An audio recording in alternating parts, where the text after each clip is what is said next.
Huy, nakoy chika ninyo.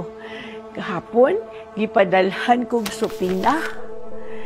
Pariporton ko sa NBI, kay na ako no'y reklamo. Si Gwen Garcia nako. Cyber libel na sad. Oh my God. Inani gid siguro nino sa province of Cebu nga kung mulansar ka against nila or kung mutubag ka nila, pasakaan din kang kaso. It's a pattern of behavior. Mao na ginilang gibuhat. Ikatulunan ni nila nako, no? Pero cyber libel, gikan ni Byron Garcia, na nasay unjust fixation, gikan ni Byron, ang karon ikatulunan ni.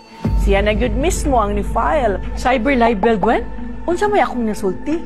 I'm talking about issues. It's nothing personal. It's about the welfare, the general welfare of the province of Cebu. Ug mga higala, abi nako layo pa ang Holy Week na ay nabanhaw. Pero purting dako ag cross.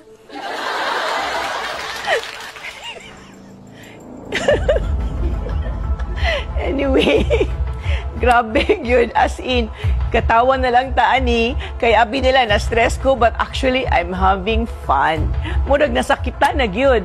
But wait sa ha, I'm just getting warmed up. So, maka-imagine na lang ka, ani, kung full gear na ko. Oh my God, ha? Kung bati lang taani mga guys, kay ani naman yun din, no? Sige, daog-daog pa more. Ang mga tao ray mo, baos ni mo. Kaya ako, I always believe in clean campaigning. Because I promised my family nga dili ko magpareha nila. So, ako gining barugan. So anyway, daghan kayog salamat sa katong mga mayors nga atong gibisita last weekend, katong mga followers. So I really had fun. Pero sorry lang, di ta mo ma-mention diri kay basi gukuro na sad mo. I'm looking forward nga muduaw sa ubang mga municipalities, no? So naka-schedule na. So musulti lang mi ninyo kung padong na mi diha.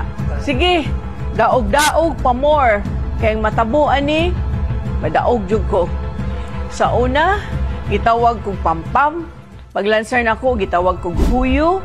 Human, gitawag kong bugo. Paita. Sige lang. Inday Sara, kasabot ko sa imong gibati. I feel you. Now I know what it meant sa imong quote, no nga. Imong ka, you can destroy me. You can skin me alive. You can throw my ashes in the wind, but let it be known that you will find me unbowed. Mga Cebuanos, I will be unbowed and I will fight for you. Daghang salamat. Till next time.